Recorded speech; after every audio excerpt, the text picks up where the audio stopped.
Hi everyone, welcome back to MHE Motors. Today we're going to be continuing our 7-part series on flip projects. I bought 7 pieces for $80 and this is the 5th piece in that series. It's a McCulloch MacCat 18-inch chainsaw.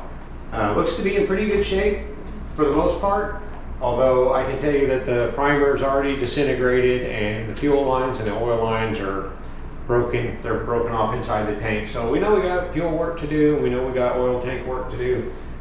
But before we do all that work, we want to make sure that there's nothing else major wrong with this saw. And so we're going to do a start on spray test. We need, we know we need compression, we need ignition, and the spark has to occur at the right time. And we need fuel for this chainsaw to run.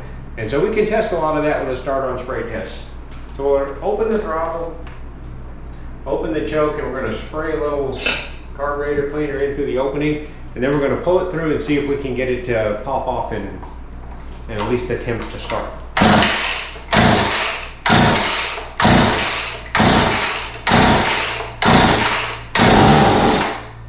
Alright, there we go. That's what we were hoping to hear.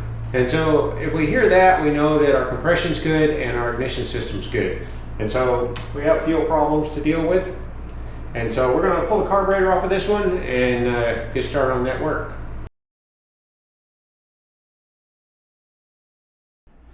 Alright, so we're going to get started with some disassembly on this saw. We know we have to pull the carburetor off.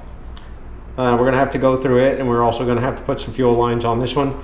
And we also have to put an oil line on this one, and the oil line is under this cover. So we're going to need to pull this handle and this side of the case apart. So let's get started on that.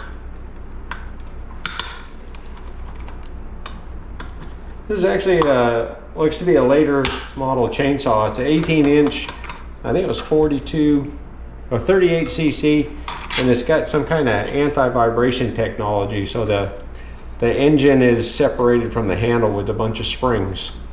So it should be pretty smooth once we get it running.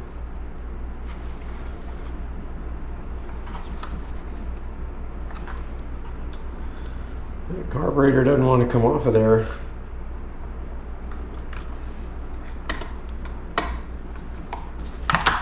There it goes. Alright, so there's our carburetor. This one's a Zama. You can see right there. We'll open that one up in just a minute. There's our fuel lines coming off in pieces. All right, and so let's continue the disassembly. I'm going to see if we can get this handle to come off.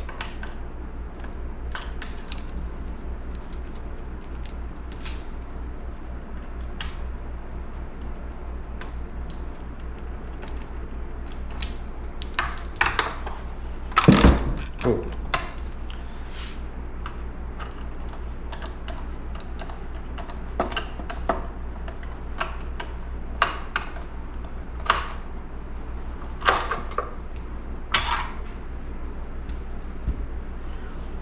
And then we got some screws around the perimeter here that we're going to take off.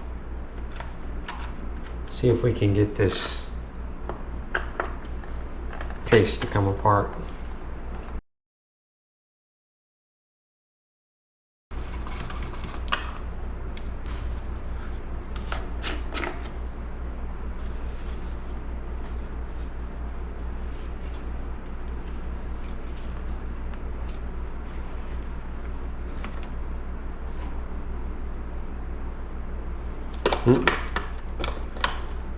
Missed a screw there.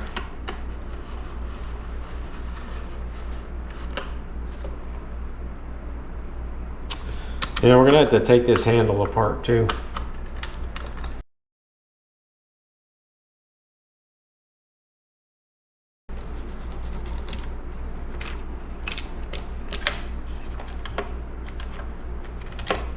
There's part of our anti-vibration technology.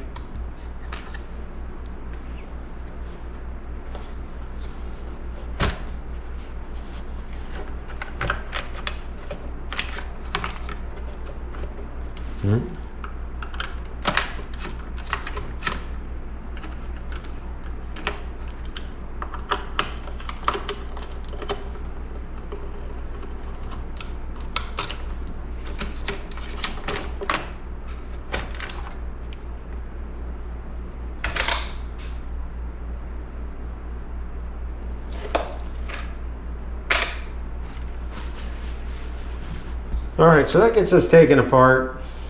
The oil line goes from here to here, and so we had to take this cover off to get to that. But so yeah, and then our fuel lines, I don't know if you can see those. Our fuel lines go right here, and you can see they're all completely falling apart.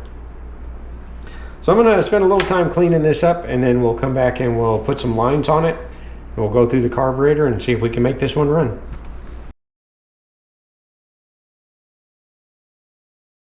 All right, so we need to install a total of 3 lines on this saw. We need 1 for the oil pump, and we need 2 for the fuel tank. And I'm going to show you the first one. We're going to put the oil line in. I'm going to show you how we do it, and then I'm just going to put the other 2 in. And so we're going to use this tool. This tool has it's a piece of stiff wire. It has a hook on one end and a ring on the other. And so we can feed that in through the hole in the tank where the line needs to exit. Then we'll cut a taper in our fuel line like this, and we'll poke a hole in it like that. And then we'll feed this onto our tool.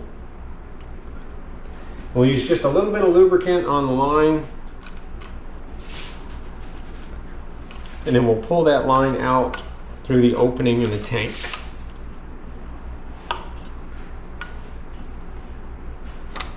And once we have the line out, I recovered the pickup out of the tank.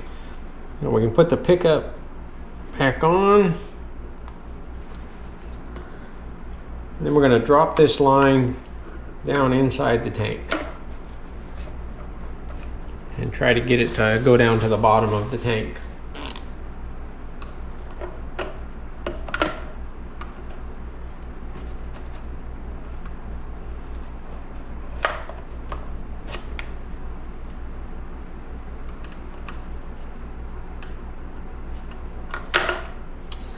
And then once we have it down to where we think it needs to be, we'll pull out as much as we need to connect it to the pump. We'll cut it off. We'll install it on the pump.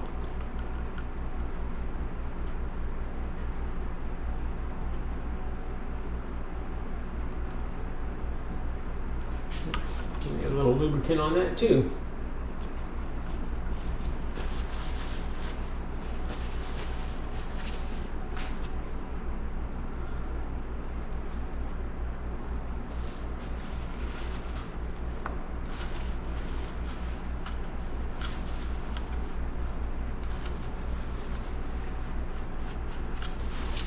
All right, and that's how we install a fuel line. We're going to do 2 more in the tank, and then we'll be ready to work on the carburetor.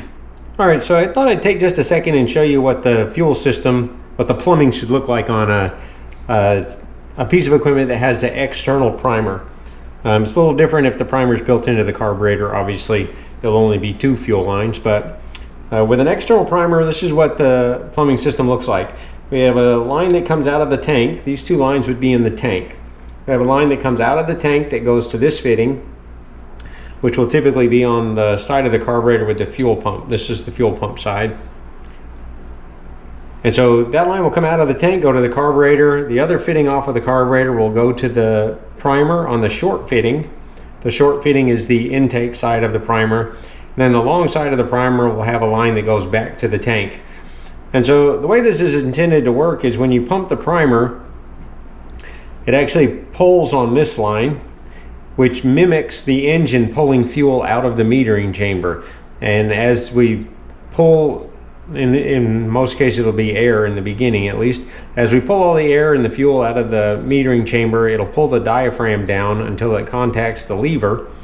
And the lever will open the needle, and then the pull of the primer will be transferred to this line to actually pull fuel out of the tank and fill up the metering chamber. And then as we continue to pump and we continue to pull fuel through the metering chamber and out into the primer, we'll push the excess back to the tank.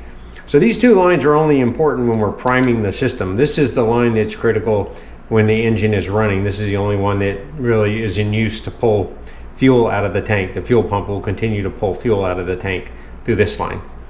So we need to install these 2 lines. These 2 lines we have to install in our saw going into the tank.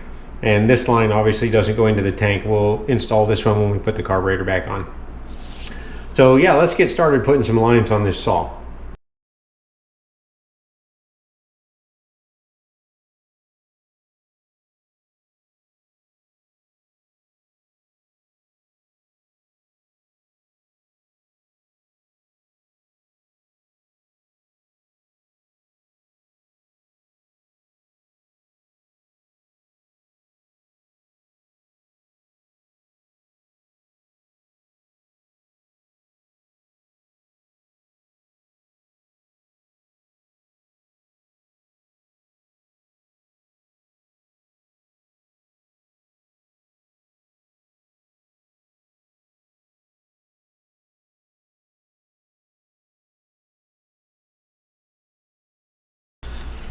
All right, that gets our lines installed in our saw. So let's work on the carburetor and see what we're gonna have to do to that to make this thing run.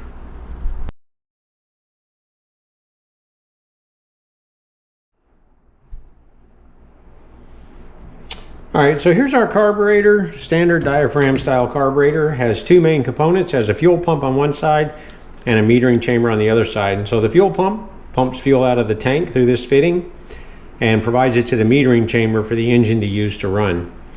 And so we're going to open this up. We're going to pull this part off first. This is the fuel pump side. Let's see what's going on in here.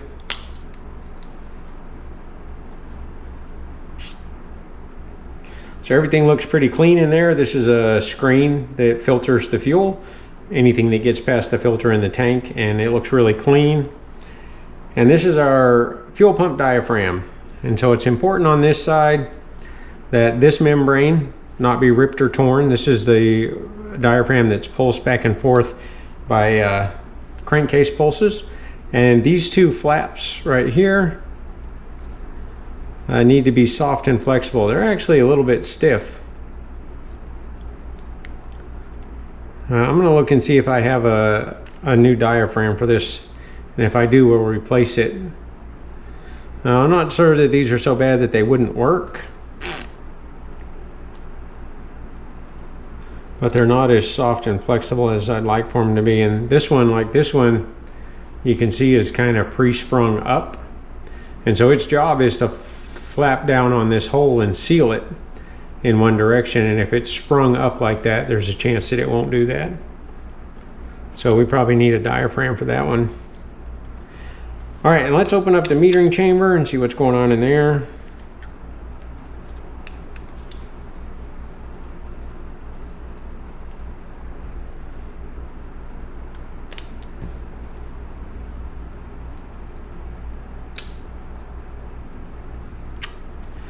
Again, everything looks clean in here.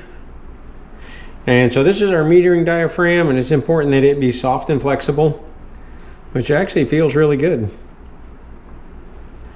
Yeah, feels like almost new. So that one's good, I think. We're gonna pull the needle out of this.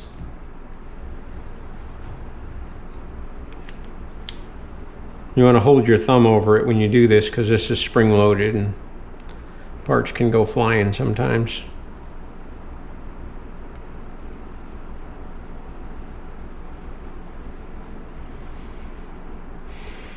All right, there's our needle. That tip on the end should be orange on this one, I think. And you can see that it's all gray. So we're gonna clean that a little bit. And then we'll be ready to put this back together. I'm gonna look and see if I've got a fuel pump diaphragm, and then we'll come back and we'll put this together. All right, so we were in luck. I had both the fuel pump diaphragm, or I had the fuel pump diaphragm. I've decided not to put a metering diaphragm in this one because I believe this one's fine. And so this is actually two pieces. This is a gasket and a diaphragm, and so I've pulled both pieces. And so we're gonna put that part together first. And so the diaphragm goes on first because these flaps, as I was telling you, have to fit on top of these openings in the carburetor, and they have to seal them off. So they'll allow fuel to come this way, but it won't allow any fuel to go back. And so that's why if they're like pre-bent to be off of the body of the carburetor, then they won't work correctly anymore. And so yeah, I think it's a good thing that we're replacing that. And then our gasket goes on next, and then the cover sits on top of that. We'll put our screw in. All right, and so for the metering chamber side, we're going to clean this needle off. I'm going to spray a little carb cleaner in the corner of a rag, and I'm just going to spin the rubber tip down in that carburetor cleaner. Then I'll dry it off.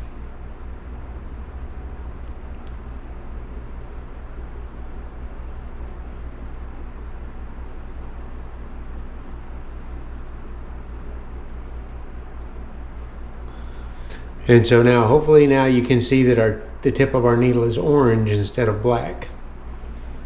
All right, and so we're gonna put our needle back in where it goes. We're gonna set the spring in place. Oh.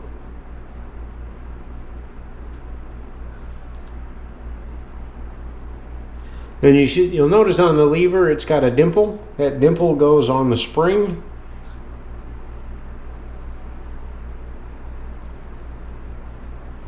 And then the fork end goes up under the needle. So we'll put all that in place, and then you can look from the side and hopefully you can see that the spring is in place on the lever. Then we'll put our retainer screw back in. And we're going to reuse our metering diaphragm. So we'll just set that in place. We're going to check the height of the lever. So the height of this lever is important. We want to, if it's too high, the metering diaphragm won't be able to rise up high enough to allow the needle to seat. And if it's too low, the metering diaphragm won't be able to open the needle. And so it needs to be the right height. And so we use a gauge like this one to check that. And I've looked at this one. This is a C1Q carburetor, and we see C1Q written on this gauge right here. So that means we'll use this edge. And we'll just place that across the carburetor and confirm that our lever touches the meter, or touches the gauge, but just barely. And this one is actually a little bit low. So I'm going to bend that just a little bit.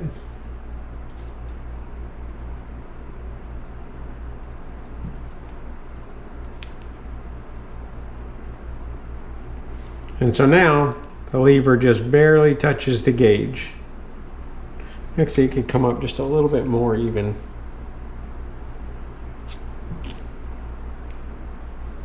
There we go. Now it just barely touches the gauge.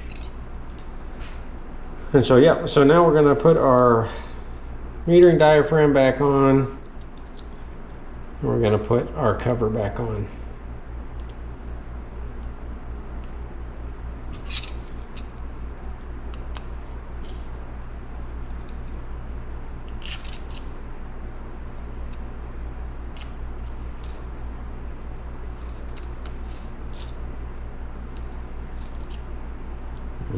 Something's going on here.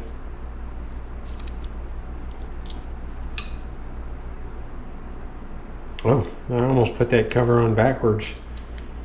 The screws weren't lining up. I couldn't figure out why.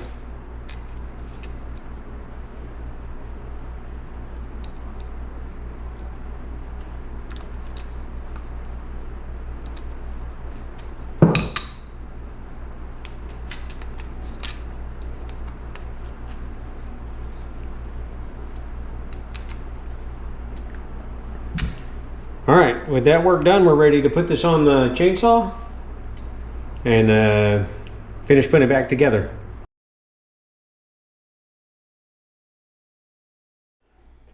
All right, so to put this back on, we're going to hook our throttle cable back up and just set our carburetor in place sort of temporarily so we can measure our fuel line. And so this is our pickup line that comes from the tank. And so I'm going to mark where I want to cut that off. About right there. And this is going to be a fairly tight fit. I checked it earlier, so I'm going to put a little bit of lube on that carburetor fitting.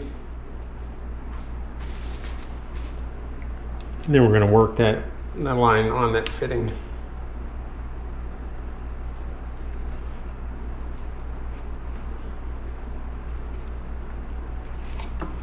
All right, then back together with our throttle cable.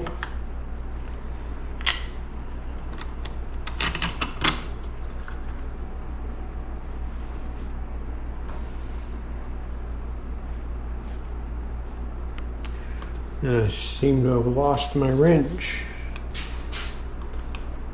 All right, let's screw that back together.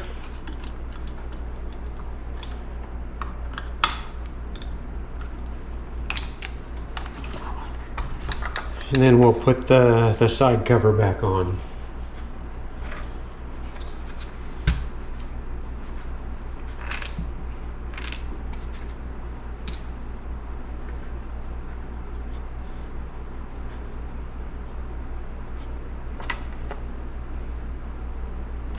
I'm gonna go ahead, here's our primer right here. It's just held in with 2 clips, but I'm gonna snap it out while I've got this off. It's obviously falling apart. All right, and then we're gonna set this cover back in place.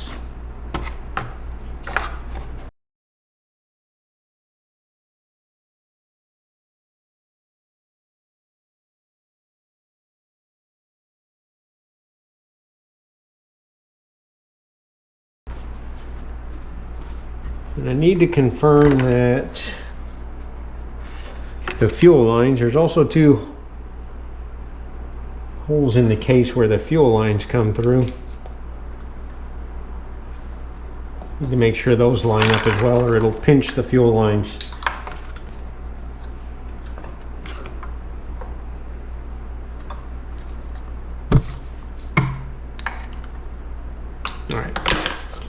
All right, I think we're in good shape there.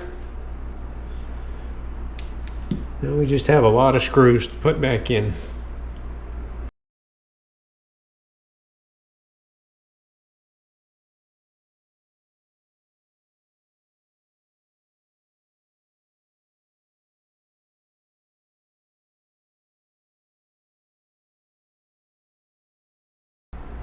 I'll have to look around and see if I can order some more of these cushions. Looks like there should be one here, and then one up on top as well. But we only have this one down here.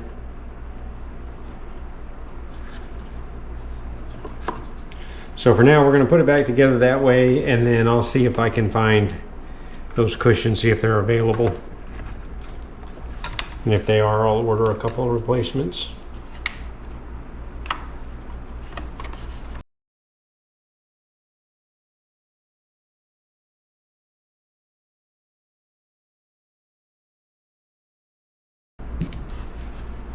I don't remember this being quite this loose when we took it apart, so I'm wondering if I may have dropped one or two of those bumpers somewhere. All right, and then we're gonna, let's work on putting our primer on. All right, so here's our primer, and it's got 2 fittings on it, a long one and a short one. The short one is the intake side, and so that one will go on a line to the carburetor, and then the long one is the return line, which will go back to the tank. And so I'm going to cut this line off. This is the line that goes back to the tank. I'll cut that one off, and then I don't think that line's going to be long enough. I'll cut another piece of line over here.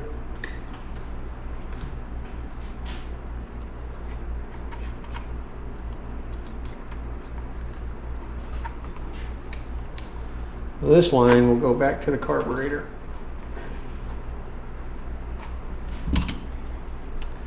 And I'll cut it off about there too. All right, and so then we'll take our line from the carburetor, put it on the short fitting,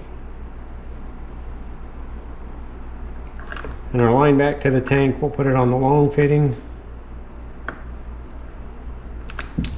And then this will just snap into place. All right, we're getting close. Put our handle back on.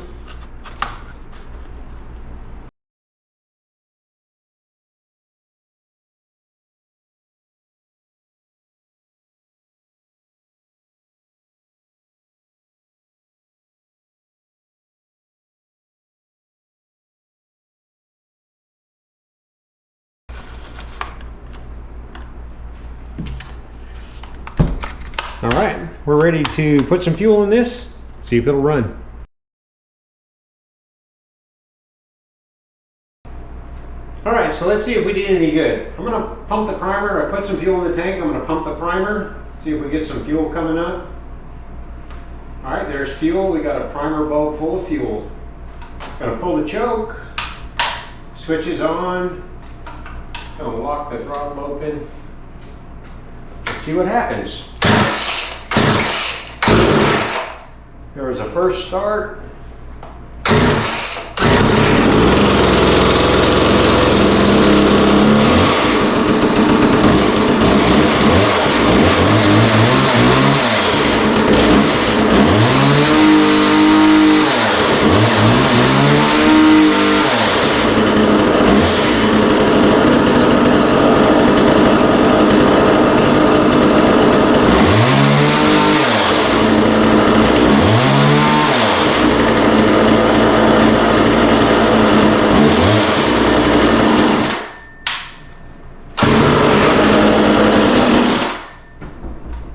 Wow.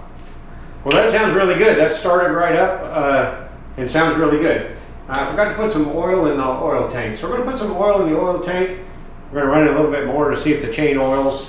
And then if that oils, I think we'll be fixed. All right, so I ran this off for a while and it didn't pump any oil up to the chain. And so we're going to have to do a little investigation. I've taken it back down to where we were before when we put the line on the oil pump. I can see a little bit of oil in the line, but it's not pumping like it should. So we're gonna have to get to the oil pump, and we got to take the flywheel off to do that. And so I'm gonna use an impact to get the nut off of the flywheel. And then I'm hoping this tool fits. So there's probably several ways to get a flywheel off. The way that I like to use, I have this tool. It screws over the end of the crankshaft to protect the threads. If you don't have this tool, you can sometimes put the nut back on and do the same thing. And then I just take a screwdriver and apply some upward pressure to the flywheel, and typically a tap with a hammer and the flywheel will come loose. The important thing is, obviously, you don't want to damage the end of the crankshaft. All right, so here's our oil pump.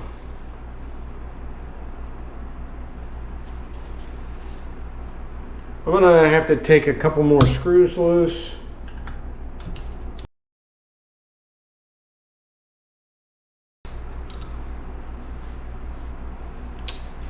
All right, so let's pull it out of there.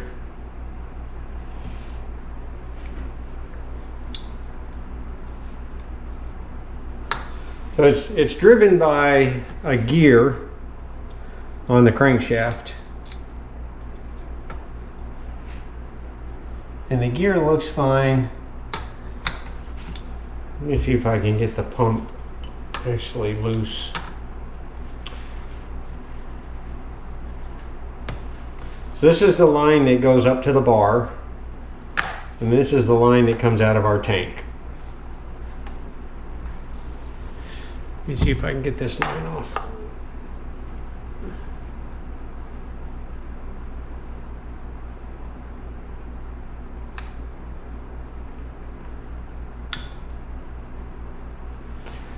All right, so here's our oil pump. So inside here, there's a gear, and this gear is turned by the crankshaft. And when it turns, it should pump fuel, pull it into this line, and pump it out of that line. And apparently that's not working, and we need to figure out why.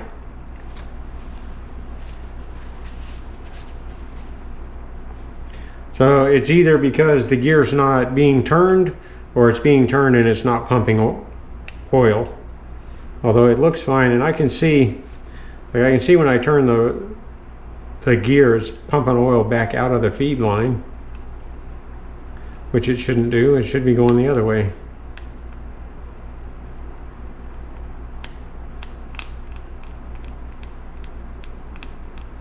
So I'm going to hook this back up to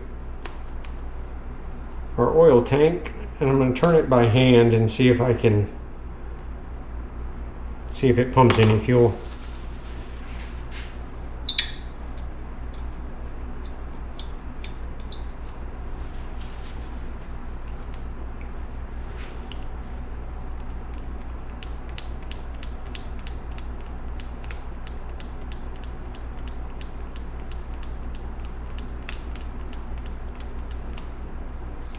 It actually does seem to be pumping pumping oil.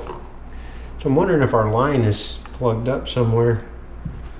Let's see if I can blow some air through that line.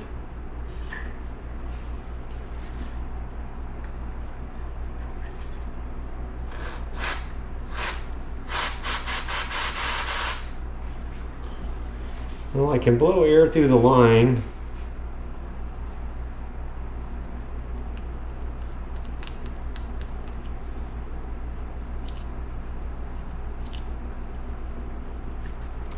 And it looks to me like the oil pump is working.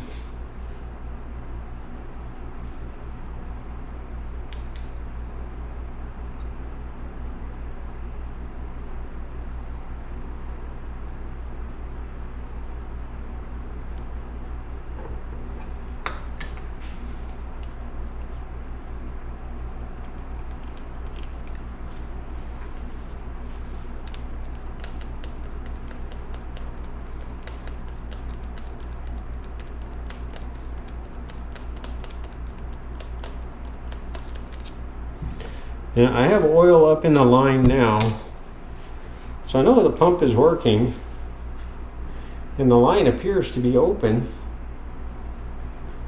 That makes me think that maybe the engine wasn't turning the gear. I'm going to bolt this back into place for just a minute.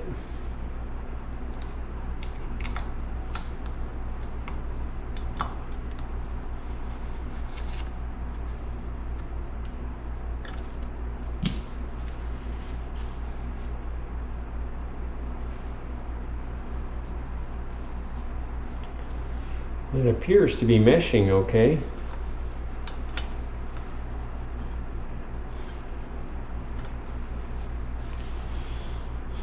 Problem is now I can't turn the engine. Oh, maybe I can. Let me see if I can turn it from the clutch side.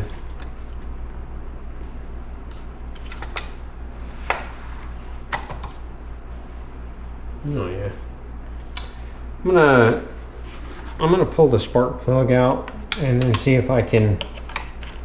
I'm gonna pull the spark plug out and then I'm gonna rig something up to see if we can turn the engine and see if we can verify that the pump's working. Okay, so with the spark plug out, I've got my drill set up over here to turn the engine, and we're gonna watch this line right here and see if we see oil moving.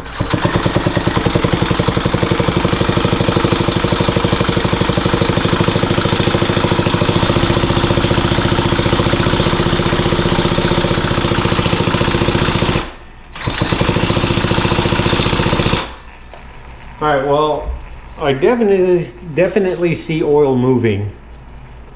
Although I don't know that we fixed anything. I don't know why it's moving now or why it wasn't moving before. But I have a feeling that somehow we've accidentally fixed something. And if we put it back together, I suspect it will pump oil. So let me reassemble this and we'll start it up again and we'll see if we can get some oil to pump. All right, so I think we solved the mystery of the non-oiling chain. On most chainsaws, the bar can be put on either way because the oil, these two holes right here, you can put the blade on either way. These two holes are where the oil feeds into the bar, and if you shine a light in those holes, you can see that light comes out into the chain groove. And that should happen on either side. Yeah, either side. But on this particular saw, for some reason, these holes don't line up with this groove. This is where the oil comes out of the pump. And if you put the blade on this way, for instance, you'll see that that oil groove doesn't line up with that hole in the bar. And so this particular saw, for some reason, they've built it with an extra hole. And that hole right there is the oil hole, which means that this bar only works if it's put on the right way. And I don't remember at this point which way we had it on there, but I suspect that if we put it on this way so that this small hole lines up with the oil groove, that it's going to oil the chain. And so we're going to try that.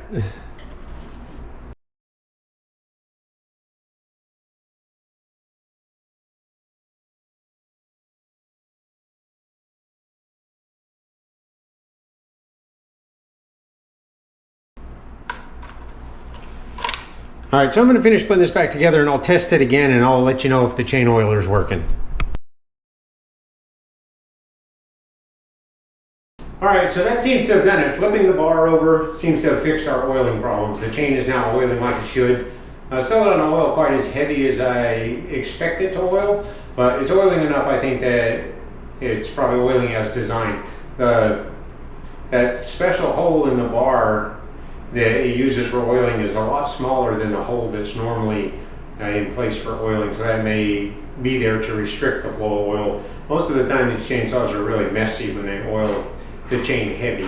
And so this one seems to oil just enough, and I think it's working like it should. It runs good, starts easy, and it cuts good. I went out and cut a little wood with it, and it seems to be cutting good. So yeah, I think we can call this one fixed. So that's number 5 in our series of 7. This is the 5th chainsaw. And let's see, what did we spend on this one? Got a primer bulb, some lines, a diaphragm, and the carburetor.